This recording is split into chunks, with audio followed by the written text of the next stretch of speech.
saraf. Sistem saraf adalah pusat kontrol tubuh, pengaturan, dan jaringan komunikasi yang mengarahkan fungsi organ dari sistem tubuh. Pusat dari semua aktivitas mental, meliputi pemikiran, pembelajaran, dan memori. Struktur otak manusia terdiri dari 3 bagian utama, yaitu otak besar, cerebrum, otak kecil, cerebellum, dan batang otak. Ketiga bagian otak ini saling terhubung dan bekerja sama untuk menjalankan sistem tubuh. Otak juga memiliki beberapa lobus dan lapisan pelindung, itu ada lobus frontal, lobus parietal, lobus temporal, dan lobus occipital. Selanjutnya yaitu ada saraf kranial. Saraf kranial adalah saraf yang berasal dari otak dan keluar melalui tengkorak. 12 pasang saraf kranial adalah saraf olfaktori atau saraf kranial 1, saraf optik, saraf kranial 2, saraf okulomotor, saraf kranial ketiga, saraf trokler, saraf kranial 4, saraf trigeminal, saraf kranial 5, saraf abducens, saraf kranial 6, saraf facialis atau saraf kranial 7, saraf vestibulokokler, saraf kranial 8, saraf glosopharyngeal, saraf kranial 9, saraf vagus, saraf kranial ke-10, saraf aksesoris, saraf kranial ke-11, dan terakhir yaitu saraf hipoglosus atau saraf kranial ke-12. Selain itu, ada juga mekanisme refleks, yaitu di mana proses yang terjadi ketika tubuh merespon rangsangan secara cepat dan tanpa disadari. Mekanisme gerak refleks terjadi melalui jalur yang disebut busur refleks, terdiri dari beberapa tahapan. Yang pertama yaitu rangsangan diterima oleh indera peraba, dan selanjutnya rangsangan diteruskan ke neuron sensorik. Dan dari neuron sensorik, rangsangan diteruskan ke neuron asosiasi atau sel saraf penghubung di sumsum tulang belakang. Yang keempat yaitu sumsum tulang belakang mengirimkan sinyal respon ke saraf motorik, dan yang terakhir yaitu saraf motorik membawa sinyal respon ke efektor organ. Sistem endokrin merupakan sistem pengatur tubuh terdiri dari kelenjar-kelenjar endokrin yang mengeluarkan bahan kimia disebut hormon. Di dalam sistem endokrin terdapat organ penghasil hormon dan hormon yang dihasilkannya. Yang pertama yaitu ada kelenjar hipofisis, di mana kelenjar ini menghasilkan hormon yaitu oksitosin dan vasopresin, yang dimana oksitosin ini dikenal sebagai hormon cinta atau hormon kasih sayang, yang berfungsi sebagai merangsang kontraksi otot rahim selama persalinan dan juga berkontribusi pada ikatan emosional antara ibu dan anak maupun antara pasangan. Yang kedua yaitu ada kelenjar tiroid, menghasilkan hormon. Yang pertama hormon tiroksin atau T4, yang kedua triiodtyronin atau T3, yang ketiga itu kalsitonin yang berfungsi sebagai untuk mengatur kadar kalsium dan fosfat dalam darah. Hormon tiroid juga memiliki fungsi yang pertama yaitu membantu perkembangan otak dan memelihara fungsi dan kerja jantung. Yang ketiga yaitu ada kelenjar adrenal. Kelenjar ini menghasilkan 4 hormon. Yang pertama yaitu hormon aldosteron, kortisol, adrenalin, dan androgen dan estrogen. Dan selanjutnya ada kelenjar ovarium dan kelenjar testis. Kelenjar ovarium menghasilkan hormon sel telur dan hormon hosten dan hormon progesterogen. Sedangkan kelenjar testis menghasilkan hormon sperma dan hormon testosteron. Materi selanjutnya itu ada sistem reproduksi, yang dimana sistem reproduksi adalah sistem yang menghasilkan gamet jantan dan betina agar makhluk hidup dapat menghasilkan keturunan melalui fertilisasi. Sistem reproduksi terbagi menjadi dua, yaitu sistem reproduksi pria dan sistem reproduksi wanita. Sistem reproduksi pria, bagian dalamnya terdiri dari testis, epididymis, vas deferens, kelenjar kelamin, saluran ejakulasi, dan uretra, sedangkan bagian luarnya terdiri dari skrotum dan penis. Organ reproduksi wanita terdiri dari bagian luar dan bagian dalam. Bagian luarnya yaitu vulva dan lobulum, sedangkan bagian dalamnya ada ovarium, tuba fallopi, infundibulum, rahim, serviks, vagina. Uterus terdiri dari lapisan perimetrium, miometrium, dan endometrium. Apa sih yang kalian ketahui tentang sistem perkemihan dan apa saja fungsi sistem perkemihan? Sistem perkemihan berfungsi untuk menyaring darah dan membuang apa yang tidak dibutuhkan tubuh. Prosesnya menghilangkan air ekstra, garam, racun, dan produk limbah lainnya. Ada organ utama dalam sistem perkemihan, ada 4, yaitu 2 ginjal, 2 ureter, kandung kemih, dan uretra. Yang pertama ada ginjal. Ginjal berperan sebagai filter utama dalam sistem perkemihan. Manusia memiliki 2 ginjal, satu di setiap sisi tulang belakang di bagian atas perut. Ginjal menyaring darah untuk menghapus produk sisa metabolisme seperti urea, kreatinin, dan asam urat serta mengekstraksi kelebihan air dan elektrolit dari darah. Hasil filtrasi ini membentuk urin yang kemudian mengalir ke sistem perkemihan. Yang kedua ada ureter. Ureter adalah saluran kecil yang menghubungkan ginjal ke kandung kemih. Urin yang dihasilkan oleh ginjal mengalir melalui ureter secara perlahan-lahan karena gerakan kontraksi otot polos di sepanjang panjang ureter. Ada 2 ureter, satu dari setiap ginjal yang membawa urin ke kandung kemih. Yang ketiga kandung kemih. Kandung kemih berfungsi menampung kencing hingga Anda siap mengosongkannya. Kandung kemih berongga, terbuat dari otot dan berbentuk seperti balon segitiga. Kandung kemih mengembang saat terisi. Kebanyakan kandung kemih dapat menampung hingga 2 cangkir atau 500 ml kencing sekaligus. Dan yang terakhir ada uretra. Uretra adalah bagian dari sistem perkemihan berupa saluran tipis yang berfungsi untuk mengalirkan urin dari kandung kemih menuju lubang kencing. Uretra terletak di area panggul yang terdiri dari sel otot polos, jaringan epitel, dan jaringan ikat. Uretra terbagi menjadi 2, ada uretra pada wanita dan ada uretra pada pria. Uretra pada wanita dimulai dari bagian kandung kemih yang dikenal sebagai leher. Uretra memanjang ke bawah melalui area otot dasar panggul. Sedangkan uretra pria adalah saluran fibromuskular dinamis yang berfungsi sebagai daerah terminal dari sistem urinari dan reproduksi pria. Uretra pria rata-rata panjangnya 20 cm dan dimulai di dalam dinding kemih dan berakhir di ujung distal penis.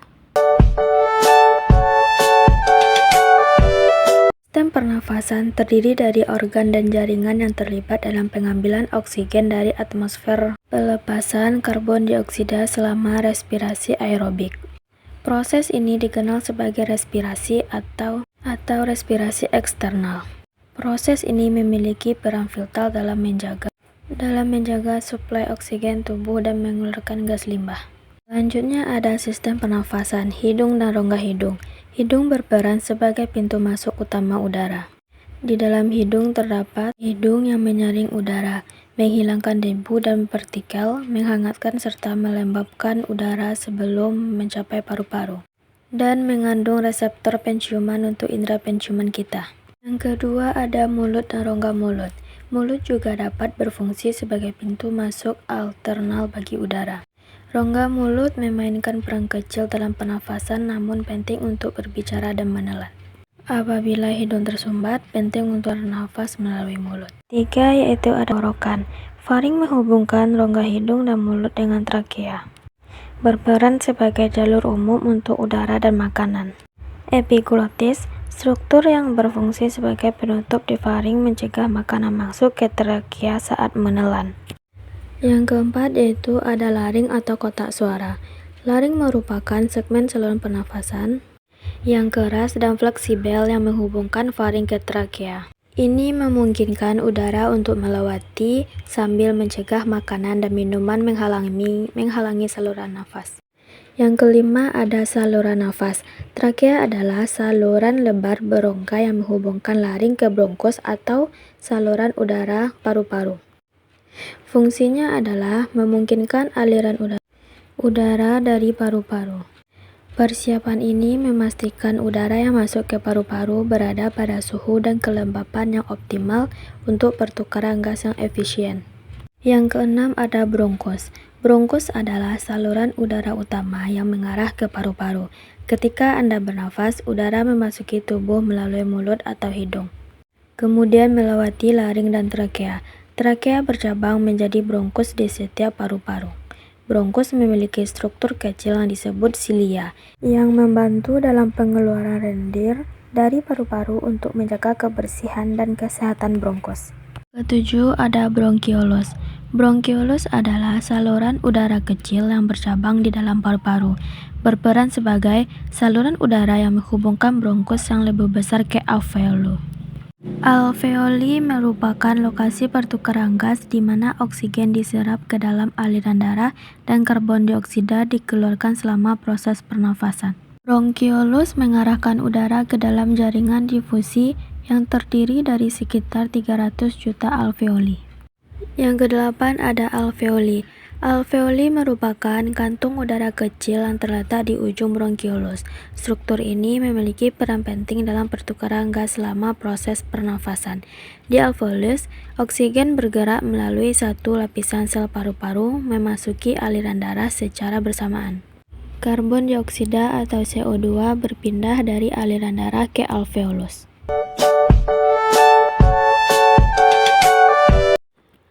Sistem muskuloskeletal adalah sistem yang terdiri dari tulang, sendi, otot, saraf, dan jaringan ikat. Sistem ini memungkinkan tubuh untuk bergerak dan beraktivitas seperti berlari, berjalan, mengambil benda, dan sebagainya. Oleh karenanya, jika sistem muskuloskeletal terganggu, tubuh pun akan kesulitan mengalami aktivitas sehari-hari.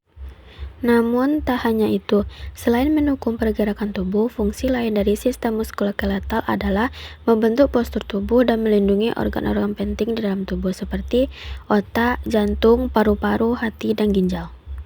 Apa saja sih anatomi sistem muskuloskeletal itu?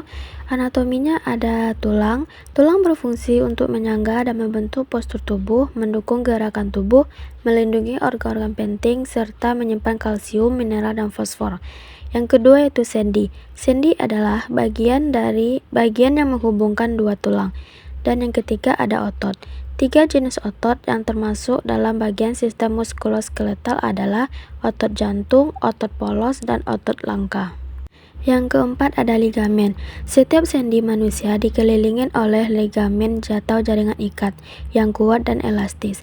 Ligamen berfungsi untuk menghubungkan tulang dengan sendi, memompa dan menstabilkan pergerakan sendi, memungkinkan pergerakan dan membatasi pergerakan sendi, serta untuk menyatukan tulang. Yang kelima ada tendon. Tendon berfungsi dalam sistem muskuloskeletal adalah menghubungkan otot ke tulang serta mengontrol gerakan sendi. Tendon berbentuk seperti tali dan dapat ditemukan di seluruh tubuh, mulai dari kepala, leher, sampai kaki. Contohnya dari tendon adalah tendon Achilles dan tendon rotator cuff di bahu. Yang selanjutnya itu tulang rawan. Tulang rawan merupakan jaringan ikat dan menutup sendi. Tulang rawan dapat ditemukan di antara sambungan tulang, hidung, telinga, dan trakea. Sebenarnya, tulang rawan memiliki struktur yang kokoh, hanya saja lebih kenyal dan lentur dibandingkan tulang rangka. Fungsi utama dari tulang rawan dalam sistem muskuloskeletal adalah untuk mencegah pergeseran antara tulang dan sendi, serta menjadi peredam fisik ketika terjadi cedera pada tubuh. Apa saja sih gangguan pada sistem muskuloskeletal itu? Sama halnya dengan sistem tubuh lainnya, sistem gerak juga berisiko mengalami gangguan. Adapun beberapa gangguan pada sistem muskuloskeletal adalah sebagai berikut. Yang pertama itu kelainan tulang belakang, kelainan bentuk tulang, penyakit Parkinson, osteoporosis, atrofi otot, miastenia gravis, infeksi tulang, gangguan sendi, kanker otot, dan lain-lainnya. Sistem integumen meliputi 3. Yang pertama yaitu ada kulit, kuku, dan rambut. Yang pertama yaitu kulit. Kulit merupakan organ tubuh yang terletak paling luar dan membatasinya dari lingkungan hidup manusia. Kulit merupakan organ yang esensial dan vital serta merupakan cermin kesehatan dan kehidupan. Yang kedua ada rambut. Yang pertama batang rambut. Rambut merupakan sel berserabut yang mengandung keratin yang terdapat hampir seluruh tubuh manusia kecuali telapak tangan dan kaki. Akar rambut tertanam di dalam kulit, di sekelilingnya terdapat folikel rambut. Ujung folikel membentuk papila akar rambut. Papila akar rambut diselimuti oleh satu lapisan sel germinal. Terdapat ujung dendrit yang melingkar-lingkar sebagai reseptor raba. Yang ketiga yaitu kuku. Kuku merupakan epidermis Berbentuk tanduk yang terdapat pada ujung-ujung jari tangan dan kaki. Kuku dapat tumbuh karena terdapat lapisan germinal pada akar kuku. Umumnya, kuku berwarna merah jambu karena warna merah pada pembuluh darah yang berbeda di bawahnya. Sistem kardiovaskular. Sistem dalam tubuh yang mengedarkan darah untuk keperluan pertukaran zat dan gas. Sistem transport tubuh yang membawa gas-gas pernafasan, nutrisi, hormon, dan zat-zat lain dari jaringan tubuh. Komponen sistem kardiovaskular. Yang pertama ada darah, jantung, pembuluh darah, vena, arteri, dan kapiler. Anatomi jantung. Anatomi jantung dimulai dari yang pertama itu ada ruangan jantung, serambi atau dikenal dengan atrium, ada serambi kanan dan ada serambi kiri. Bilik atau yang disebut dengan ventrikel, ada bilik kanan dan ada bilik kiri. Ada pembuluh darah jantung. Yang pertama vena cava, berfungsi untuk mengembalikan darah dari seluruh tubuh ke jantung. Yang kedua arteri pulmonalis, berfungsi untuk membawa darah dengan kandungan oksigen yang rendah ke dalam paru-paru. Yang ketiga vena pulmonalis, berfungsi untuk mengalirkan darah yang kaya akan oksigen dari paru-paru ke jantung. Dan selanjutnya ada aorta, yang berfungsi untuk mengedarkan darah yang kaya akan oksigen ke seluruh tubuh. Selanjutnya ada proses memompa darah, yang dimulai dari serambi kanan menerima darah dengan kadar oksigen rendah dari seluruh tubuh melalui vena cava, kemudian memompanya ke bilik kanan. Dari serambi kanan menuju ke darah dari bilik kanan, dipompa keluar jantung menuju ke paru-paru untuk pertukaran karbon dioksida dengan oksigen. Selanjutnya, darah yang sudah kaya akan oksigen dipompa masuk ke serambi kiri melalui vena pulmonalis dan selanjutnya dipompa ke bilik kiri. Dari bilik kiri kemudian memompa darah yang kaya oksigen ke seluruh tubuh melalui aorta. Sistem peredaran darah manusia adalah sistem yang bertugas mengedarkan darah ke seluruh tubuh. Fungsi utamanya yaitu mengangkut oksigen, nutrisi, dan hormon serta membuang sisa metabolisme. Komponen utama sistem peredaran darah. Yang pertama ada jantung, yaitu organ utama yang memompa darah ke seluruh tubuh. Yang kedua ada darah, cairan yang membawa oksigen, nutrisi, hormon, dan zat sisa. Yang ketiga ada pembuluh darah, saluran yang membawa darah. Fungsi darah dalam tubuh yang pertama mengangkat hormon yang diperlukan untuk mengatur fungsi tubuh, mengeluarkan zat sisa seperti karbon dioksida, mengangkut oksigen dari paru-paru ke seluruh tubuh. Sistem hematologi adalah sistem yang terdiri dari darah dan organ-organ yang berproduksinya seperti sumsum tulang belakang, limpa, dan kelenjar getah bening. Darah berfungsi sebagai medium transportasi tubuh untuk membawa oksigen, nutrisi, dan hormon ke seluruh tubuh. Apa saja sih komponen dalam darah? Kira-kira darah manusia terdiri dari apa saja ya? Darah manusia terdiri dari sel darah merah. Sel darah merah bertugas membawa oksigen dari paru-paru ke seluruh tubuh dan membawa karbon dioksida kembali ke paru-paru untuk dikeluarkan. Selain sel darah merah, ada juga sel darah putih. Sel darah putih berfungsi melawan infeksi dan melindungi tubuh dari zat asing. Selain itu, ada juga plasma darah, yang dimana plasma adalah cairan yang membawa sel darah, nutrisi, hormon, dan protein ke seluruh tubuh. Dan yang terakhir ada trombosit. Trombosit membantu proses pembekuan darah untuk menghentikan pendarahan saat kita terluka. Sistem pencernaan adalah proses pemecah makanan menjadi molekul sederhana. Sistem ini berfungsi untuk mencerna dan menyerap nutrisi yang dibutuhkan. Sistem pencernaan ada terbagi menjadi dua, yaitu pencernaan mekanik, pengubahan makanan dari bentuk kasar menjadi halus dengan bantuan gerakan alat-alat pencernaan, gigi, lambung, dan lain-lainnya. Yang kedua, pencernaan kimiawi. Pelarutan makanan oleh enzim-enzim pencernaan mengubah makanan bermolekul besar menjadi bermolekul kecil atau kelenjar pencernaan. Sistem pencernaan terdiri dari dua. Yang pertama, saluran pencernaan adalah suatu yang memproses makanan dengan pengunyahan, penelanan, dan pencampuran, yaitu mulut, faring, esofagus, lambung, usus halus, usus besar, rektum, dan anus. Yang kedua itu kelenjar pencernaan adalah alat pencernaan yang dapat menghasilkan enzim-enzim yang pencernaan kimiawi, yaitu kelenjar ludah, hati, kantong empedu, dan pankreas. Organ pada sistem pencernaan. Organ dalam sistem pencernaan adalah organ-organ yang berperan dalam proses mengubah makanan menjadi zat-zat gizi yang dapat diserap oleh tubuh. Yang pertama ada rongga mulut. tempat masuknya makanan dan dimulainya proses pencernaan mekanik dan kimiawi. Makanan akan dikunyah menjadi potongan-potongan kecil dan dicampur dengan air liur yang mengandung enzim amilase. Yang kedua ada kerongkongan, saluran sempit dan berotot yang menghubungkan mulut dengan lambung. Gerak peristaltik yaitu gerak kontraksi dan relaksasi otot polos yang mendorong makanan menuju lambung. Yang ketiga ada lambung, organ berbentuk kantong yang berfungsi untuk menampung dan mencerna makanan. Bagian-bagian lambung yaitu ada kardiak, fundus, pilorus, rugae, otot sfinkter atas, otot sfinkter bawah. Yang keempat ada usus halus, organ terpanjang dalam sistem pencernaan dengan panjang sekitar 6-8 meter. Usus halus terdiri dari 3 bagian yaitu duodenum panjangnya kurang lebih 25 cm, yang kedua jejunum panjangnya kurang lebih 2,5 cm, dan ileum panjangnya kurang lebih 3,6 meter. Yang kelima ada usus besar atau kolon. Sisa makanan yang tidak dicerna dan tidak terserap oleh usus halus akan masuk ke usus besar. Usus besar terdiri dari 3 bagian yaitu cecum, kolon, rektum. Di usus besar terjadi penyerapan air dan garam mineral dari sisa makanan. Sisa dari makanan tersebut disebut dengan feses. Dan yang terakhir ada anus. Bagian akhir usus besar disebut rektum dan di sini tidak lagi terjadi penyerapan air.